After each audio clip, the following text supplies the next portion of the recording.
Chapter 2. The Medal in the Cabinet. Born only a year apart, neither Simone nor Adele had ever married, and seemed content in each other's company, even though the sisters were not at all alike. Simone, the elder of the two, was surprisingly tall, towering over most men, a very beautiful woman with dark skin and deep brown eyes. She had an artistic soul, and liked nothing more than to sit at the piano for hours on end, lost in her music. Adele, on the other hand, was rather short, with a fat bottom and a sallow complexion, and waddled around like a duck, a species of bird she rather resembled. She was constantly active and easily the more sociable of the pair, but didn't have a musical note in her head. The sisters grew up in a large mansion about 80 miles to the south of Paris, in the city of Orleans, where, 500 years before, Joan of Arc had famously lifted the city's siege. When they were very young, they believed that they belonged to the largest family in France, for there were almost 50 other children, aged from just a few weeks old to 17, living in the dormitories on the 3rd, 4th, and 5th floors of their house. Some were friendly, some were angry, some were shy, and some were bullies. But they all had one thing in common. They were orphans. Their voices and footsteps were audible from the family quarters on the 1st floor below, as they talked before bedtime, or ran around in the morning, shrieking as their bare feet skittered along the cold marble floors. But although Simone and Adele shared a home with them, they all felt separated from the other children in a way that they did not fully understand until they were older. Mr. and Madame Durand, the girls' parents, had set up the orphanage after they married, and ran it until their deaths with some very strict policies about who could be admitted and who could not. When they were gone, the sisters took over, devoting themselves entirely to the care of the children who had been left on their own in the world, and changing some of those policies in important ways. Every child who is on their own will be welcome, they declared. Colour, race, or creed mean nothing to us. Simone and Adele were exceptionally close, walking around the grounds together every day as they examined the flower beds and gave instructions to the gardeners. Apart from their physical appearance, the thing that truly distinguished the sisters was that Adele could scarcely seem to stop talking from the moment she woke up in the morning until the minute she fell asleep at night, while Simone rarely spoke at all, and when she did, it was in brief sentences, as if each breath might cost her energy that she could scarcely afford to waste. Piero met the Durand sisters almost a month after his mother's death, when he boarded a train at the Gare des Hostiliers, wearing his best clothes and brand-new scarf that Madame Bronstein had purchased for him in the Galeries Lafayette as a parting gift the afternoon before. She, Ansel, and D'Artagnan had come to the station to see him off, and with every step he took, Piero felt his heart sinking a little deeper inside his chest. He was frightened and lonely, filled with a grief for Maman, and wished that he and his dog could move in with his best friend. In fact, he had stayed with Ansel in the weeks following the funeral, and had watched as Madame Bronstein and her son went to temple together on the Sabbath, even asking whether he could go with them. But she had said that wasn't a good idea right now, and that he should take D'Artagnan out for a walk in the Champ de Mars instead. The days went on, and Madame Bronstein returned one afternoon with one of her friends, and he overheard the visitor saying that she had a cousin who had adopted a Gentile child, and he quickly became part of the family. "The problem isn't that he's a Gentile, Ruth," said Madame Bronstein. "The problem is that I simply don't have enough money to keep him. I don't have much, that's the truth of it. Levi left me with very little. Oh, I put on a good show, or try to, but it's not that easy for a widow on her own. And what I have I need for Ansel." "You have to look after your own first, of course you do," said the lady. "But isn't there anyone who could—" "I've tried. Believe me, I've spoken to everyone I can think of. I don't suppose you'd... No, I'm sorry. Times are hard. You've said so yourself. And besides, life isn't getting easier for Jews in Paris, is it? The boy might be better off in a family more like his own. Perhaps you're right. I'm sorry. I shouldn't have even asked. Of course you should. You're doing your best for the boy. That's who you are. That's who we are. But when it's not possible, it's not possible. So when will you tell him? Tonight, I think. It's not going to be easy. Pierrot went back to Ansel's room and puzzled over this conversation before looking up the word Gentile in a dictionary and wondering what that had to do with anything anyway. He sat there for a long time, tossing Ansel's yarmulke, which hung from the back of a chair, between his hands. Later, when Madame Bronstein came in to speak with him, he was wearing it on his head. "Take that off," she snapped, reaching forward and grabbing it before putting it back where he had found it.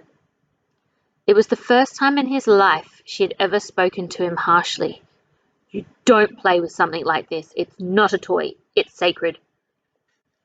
Pierrot said nothing, but felt a mixture of embarrassment and distress. He wasn't allowed to go to temple. He wasn't allowed to wear his best friend's cap. It was obvious to him that he wasn't wanted there. And when she told him where he was being sent, there was simply no doubt about it. "I'm sorry, Pierrot," said Madame Bronstein after she had finished explaining things to him. "But I've heard only good things about this orphanage. I'm sure you'll be happy there. And perhaps a wonderful family will adopt you soon." "But what about D'Artagnan?" asked Pierrot, looking down at the little dog who was snoozing on the floor. "We can look after him," said Madame Bronstein. "He likes bones, doesn't he?" "He loves bones." "Well, they're free thanks to Mr. Abrahams. He said he'd let me have a few every day for nothing because he and his wife cared for your mother so deeply."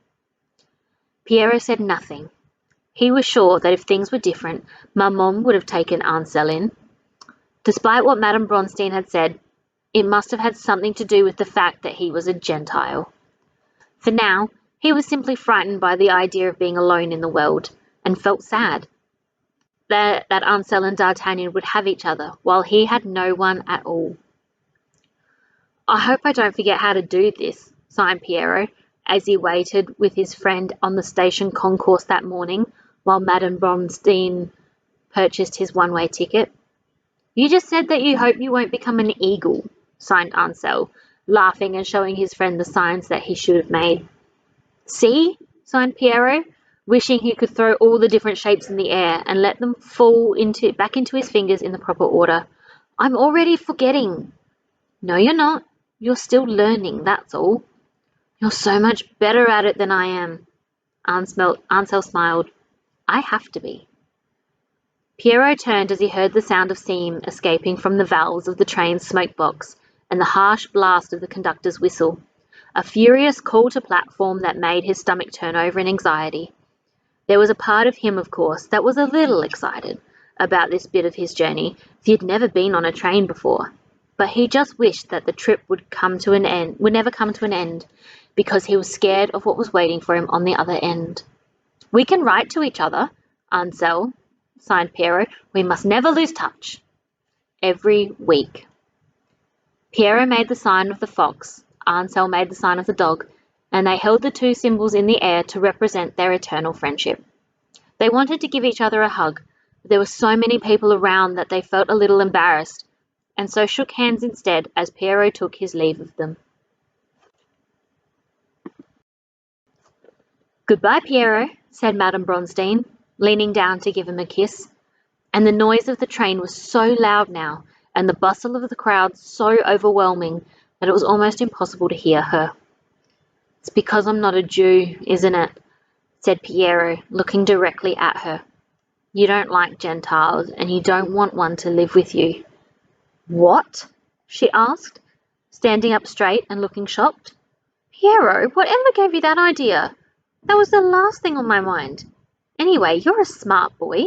Surely you can see how attitudes towards Jews are changing here. The names we get called, the resentment people seem to feel towards us. But if I was a Jew, you'd find a way to keep me with you. I know you would. You're wrong, Piero. I'm just thinking about your safety and... All aboard!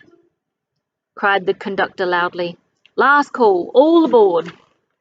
Goodbye, Ansel, Piero said, turning away from her and making his way up the step into the carriage.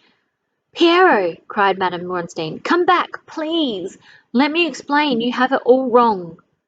But he didn't turn around. His time in Paris was over. He knew that now. He closed the door behind him, took a deep breath, and stepped forward to begin his new life. Within an hour and a half, the conductor was tapping Piero on the shoulder and pointing towards the church steeples that were coming into sight. Now then, he said, pointing to the piece of paper that Madame Bronstein had pinned to his lapel and on which she had written his name, Piero Fischer, and his destination, Orleans, in big letters. This is your stop. Piero swallowed hard, took his small suitcase out from under the seat, and made his way to the door just as the train pulled in. As he stepped onto the platform, he waited for the steam from the engines to clear, to see whether anyone was waiting for him. A momentary panic left him wondering what he would do if no one showed up. Who would take care of him? He was only 7 years old after all, and he had no money for a ticket back to Paris. How would he eat? Where would he sleep? What would become of him? He felt someone tap him on the shoulder, and when he turned round, a red-faced man reached down to rip the note from his collar, holding it close to his eyes before crumpling it up and throwing it away. You're with me, he said, making his way toward a horse and cart, while Piero gazed at him, rooted to the spot. Get a move on, he added, turning round and staring at him. My time's precious, even if yours isn't. Who are you? Asked Piero, refusing to follow him in case he was simply being taken into servitude by some farmer who needed extra help with his harvest. Ansel had once written a story about just such a boy, and it had ended badly for everyone involved. Who am I? Asked the man, laughing at the audacity of the boy's question. I'm the fellow who's going to tan your hide if you don't hop to it. Piero's eyes widened. He hadn't been in Orleans for more than a couple of minutes, and he was already being threatened with violence. He shook his head defiantly and sat down on his suitcase. I'm sorry, he said. I'm not supposed to go anywhere with strangers. Don't worry, we won't be strangers for long, said the man, his face softening a little as he smiled. He was about 50 years old and looked a little like Mr. Abrahams from the restaurant, except for the fact that he hadn't shaved in a few days and was wearing scruffy old clothes that didn't match very well. You're Piero Fischer, aren't you? It said so on your lapel anyway. The Durand sisters sent me to get you. My name's Hooper. I do a few odd jobs for them now and then, and sometimes I come to collect the orphans from the train station. The ones who travel on their own, that is. Oh, said Piero, standing up. I thought they would come to fetch me themselves. And leave all those little monsters with the run of the place? Not likely. The place would be in ruins by the time they got back. The man stepped forward and his tone changed as he lifted Piero's suitcase. Look, there's nothing to be frightened of, he said. It's a good place and they're very kind, the pair of them. So what do you think? Will you come with me? Piero glanced around. The train had moved on now, and from where he was standing there was nothing to be seen for miles except fields. He knew that he had no choice. All right, he said. Within the hour, Piero found himself seated in a neat and orderly office with 2 enormous windows looking over the well-tended garden. The Durand sisters looked him up and down as if he was something they were considering buying at a fair. How old are you? Asked Simone, holding up a pair of spectacles to examine him before letting them fall to hang loose around her neck. I'm 7, said Piero. You can't be 7. You're far too small. I've always been small, replied Piero, but I plan on getting bigger one day. Do you indeed? Said Simone doubtfully. Such a lovely age, 7, said Adele, clapping her hands together and smiling. Children are always so happy then, and so full of wonder about the world. My dear, interrupted Simone, laying a hand on her sister's arm, the boy's mother has just died. I doubt he's feeling particularly jovial. Oh, of course, said Adele, her face growing serious now. You must still be grieving. It's a terrible thing, the loss of a loved one, a terrible thing. My sister and I understand that only too well. I only meant that boys your age are rather charming, I think. You only start to turn nasty when you hit 13 or 14. Not that you'll go that way, I'm sure. I dare say that you'll be one of the good ones. My dear, repeated Simone quietly. I'm sorry, replied Adele. I'm prattling on, aren't I? Let me say this then. She cleared her throat as she was about to address a room full of unruly factory workers. We are very happy to have you here with us, Piero. I have no doubt that you will be a tremendous asset to what we like to think of as our little family here at the orphanage. And my goodness, aren't you a handsome little fellow? You have the most extraordinary blue eyes. I used to own a spaniel with eyes just like yours. Not that I'm comparing you to a dog, of course. That would be terribly rude. I only meant that you put me in mind of him. That's all. Simone, don't Piero's eyes remind you of Casper's? Simone raised an eyebrow and glanced at the boy for a moment before shaking her head. No, she said. Oh, but they do, they really do, declared Adele, with so much delight that Piero began to wonder whether she thought her dead dog had come back to life in human form. Now, first things first.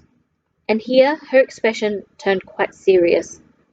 We were both so sorry to hear about what happened with your dear mother, so young and such a wonderful provider, from what we've been told. And after all she'd been through in her life too. It seems terribly cruel that someone with so much to live for should be taken away from you just when you need her the most. And I dare say she loved you very much. Don't you agree, Simone? Don't you think that Madame Fisher must have loved Piero very much? Simone looked up from a ledger into which she was writing details of Piero's height and physical condition. I imagine that most mothers love their sons, she said. It's hardly worth commenting on. And your father, continued Adele. He passed away a few years ago too, isn't that right? Yes, said Piero. And you have no other family? No. Well, my father had a sister, I think, but I've never met her. She never came to visit. She probably doesn't even know that I'm alive or that my parents are dead. I don't have her address. Oh, what a shame. How long will I have to stay here? Piero asked, his attention drawn to the many pictures and drawings on display.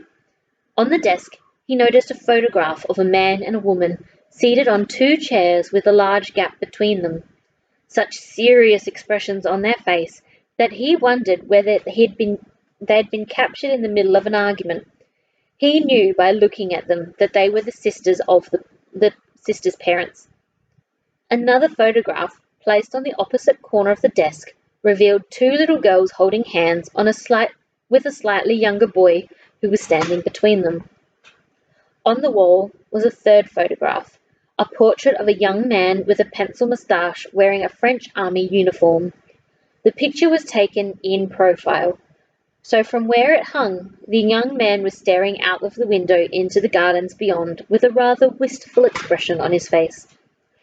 Many of our orphans are placed with good families within a month or two of their arrival, said Adele, sitting down on the couch and indicating that Piero should take a seat next to her. There are so many wonderful men and women who would like to start a family, but have not been blessed with children of their own. Others simply want to bring an extra brother or sister into their home out of kindness and charity. You must never underestimate how kind people can be. Piero? Or how cruel, muttered Simone from behind her desk. And Piero glanced across at her in surprise, but she didn't look up. We've had some children who were with us for only a few days or weeks, continued Adele, ignoring her sister's remark, and some who were here a little longer, of course. But once a little boy of your age was brought into us in the morning, and he was gone again by lunchtime. We barely had a chance to get to know him at all, did we, Simone?" "No," said Simone. "What was his name?" "I can't remember." "Well, it doesn't matter," said Adele. "The point is that you can't predict when someone will find a family. Something like that might happen to you, Piero." "It's almost 5 o'clock," he replied. "The day's almost over. I only meant—" "And how many never get adopted?" he asked. What's that?" "How many children never get adopted?" he repeated. "How many live here until they're grown up?" "Ah," said Adele, her smile fading a little. "Well, it's difficult to put a number on that, of course. It happens occasionally, of course it does. But I very much doubt that it'll happen with you. Why, any family would be delighted to have you. But let's not worry about that for now. However long or short your stay might be, we'll try to make it as enjoyable as possible. For now, the important thing is that you get settled in, meet your new friends, and start to feel at home. You may have heard some bad stories about things that go on in orphanages, Piero, because there are an awful lot of people who tell terrible stories. And then there are those horrible Englishmen, Mr. Dickens, who gave us all a bad name with his novels. But you can rest assured that nothing untoward goes on in our establishment. We run a happy house for all our boys and girls, and if there's ever a moment when you feel frightened or alone, you simply have to come looking for either Simone or me, and we will be happy to help you, won't we, Simone?" "Adele is usually quite easy to find," replied the older sister. "Where will I sleep?" asked Piero. "Do I get my own room?" "Oh, no," said Adele. "Even Simone and I don't have our own rooms. This isn't the Palace of Versailles, you know. No, we have dormitories here. Separate dormitories for boys and girls, of course, so you don't need to worry about that. They each have 10 beds in them, although the room you're going to is a little quiet at the moment, so you'll only be the 7th boy in there. You can take your pick of the empty beds. All we ask is that when you choose one, you stick with it. It makes everything easier on wash day. You'll take a bath every Wednesday night, although," and here she leaned towards and sniffed the air a little, "it might be best for you to take one this evening too, just to wash the dust of Paris and the filth of the train away. You're a little ripe, dear. We rise at 6:30, then there's breakfast, school, lunch, a little more school, then games, dinner, and bed. You'll love it here, Piero. I'm sure you will. And we will do our very best to find a wonderful family for you. That's the funny thing about this line of work, you see. We're so happy to see you arrive, but we're even happier to see you leave. Isn't that right, Simone?" "Yes," agreed Simone. Adele stood up and invited Piero to follow her so she could show him around the orphanage. But as he walked towards the door, he noticed something sparkling in a glass cabinet and walked over to look at it. He pressed his face against the glass and squinted as he stared at a circle of bronze with a figure at its centre, hanging from a strip of red and white striped fabric. A separate bronze bar was clipped to the material, inscribed with the words "Engage volontaire." At the base of the cabinet stood a small candle and another photograph, a smaller one, of the man with the pencil moustache, smiling and waving from a train as it pulled out of a station. He recognized the platform immediately, for it was the same one that he had disembarked from the Paris train earlier in the day. "What's that?" asked Piero, pointing at the medal. "And who's he?" "That has nothing to do with you," said Simone, standing up now, and Piero spun round, feeling a little nervous as he saw the serious expression on her face. "You are never to touch or interfere with it in any way. Adele, take him to his room. Now, please."